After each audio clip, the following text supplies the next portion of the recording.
Eh bien les amis, on va faire une colo au grapho. Ce sont des feutres aquarelles.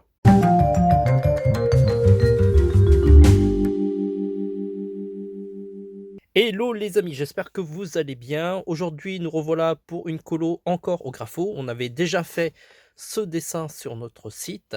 Il y aura bien entendu deux versions. Là, vous êtes sur la version courte, sur laquelle je vais un peu plus commenter le matériel que j'utilise et la réalisation. Et vous avez aussi une version beaucoup plus longue qui permet de voir un peu plus la vidéo, mais par contre, je ne vais pas commenter parce que ça fait un peu long. Le dessin est réalisé sur du papier mix média. Alors je vous montre le papier, le voici, de Canson. Alors j'ai déjà réalisé un dessin qui sera sans doute pour la prochaine vidéo. C'est un papier 200 grammes qui est hyper adapté pour les travaux à l'aquarelle. Il y a des papiers encore plus adaptés à ce type de feutre, ce sont les papiers aquarelles directement qui tiennent beaucoup mieux l'eau, mais ils sont un peu plus chers. Les mines que j'utilise sont des Nanodia que je couple avec un porte-mine Delguard de la gamme incassable, ce qui permet de mieux préserver ce type de mine qui est un peu plus fragile. Alors pourquoi je dessine avec ce type de mine? C'est parce que déjà il s'efface assez facilement. En plus de cela, lorsque je vais faire la colo au grapho, eh ben, le crayonné va partir naturellement. Il part tellement bien que si on regarde le dessin, on voit quasiment pas le crayonné en rouge, sachant que je l'enlève pas du tout. D'ailleurs, si on regarde sur ce dessin, c'est aussi pareil, on ne voit quasiment pas le crayonné que j'ai réalisé. Et pourtant, je ne l'ai pas gommé. Lorsque le crayonné est fini, là vous avez passé à l'ancrage. Et pour cela, on va utiliser un pocket brush. C'est un pinceau calligraphique avec une encre pigmentée qui résiste hyper bien à l'aquarelle. Vous pouvez aussi utiliser des liners calibrés sur lesquels l'encre tient assez bien à l'aquarelle. Si vous n'êtes pas sûr que ça tient à l'aquarelle, faites un test sur un petit bout de papier avant.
Une fois l'ancrage terminé, on passe au grapho que voici.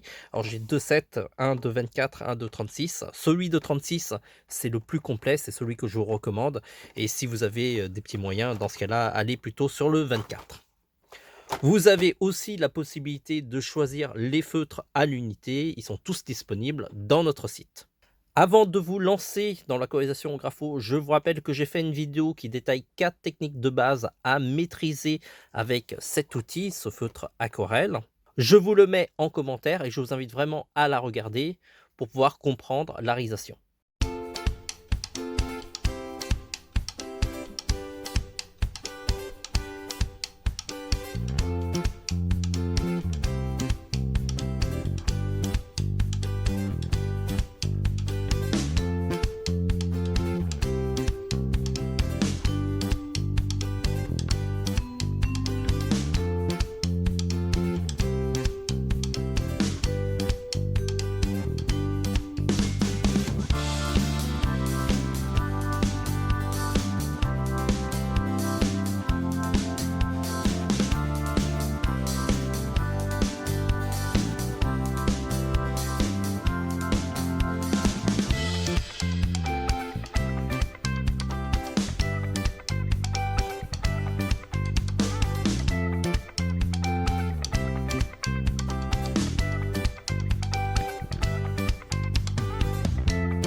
Enfin, pour la dernière étape de colorisation, j'utilise des crayons de couleur de la gamme Beaux-Arts, des Procolor Derwent. Dans notre cas, vous avez aussi les Polychromos ou les Polycolor sur notre site.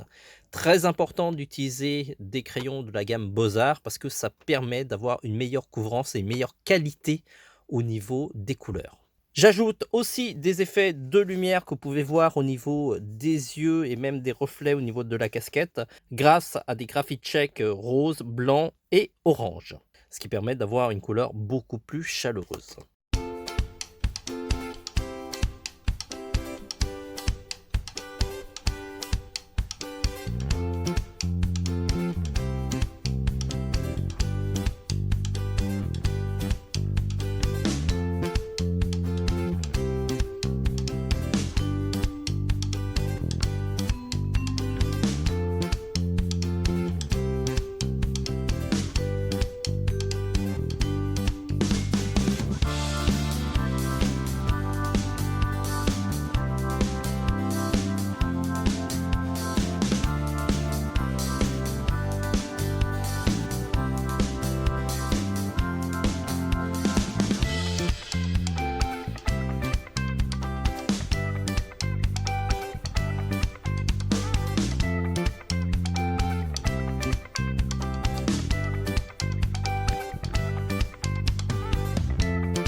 Et voilà, le dessin est fini. J'espère qu'il vous plaît. En tout cas, je le trouve plutôt réussi.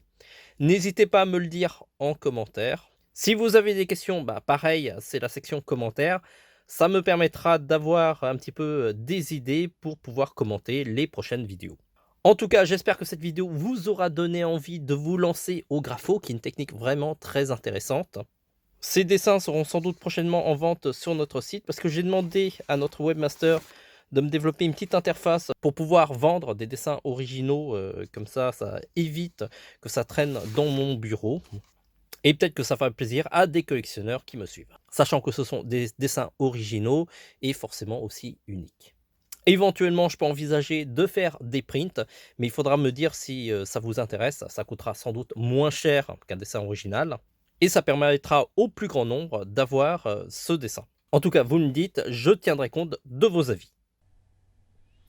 Bravo d'avoir suivi cette vidéo jusqu'au bout. Si vous voulez avoir d'autres tutos de dessin, allez sur le site tvhland.com.